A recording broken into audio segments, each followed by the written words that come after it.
printing more of my Whitby Steps print. So here's the block, and then I'll ink that up with 4 layers of ink, sort of in each direction to get it even. This block is very fragile at the moment, so I won't put it through the press again. So I'll pop it into my jig, like so. And then my paper has these little plastic tabs on the top, and those clip onto those little metal buttons there, and then that goes on top of the block.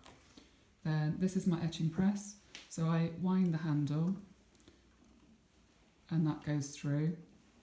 And then once it pops out the other side, I pull the paper off and hang it up to dry. So these are all the prints I've done this morning. There's about 35 and I've cocked up about 8 of them, but that gives you a sense of I have to do that for every single print.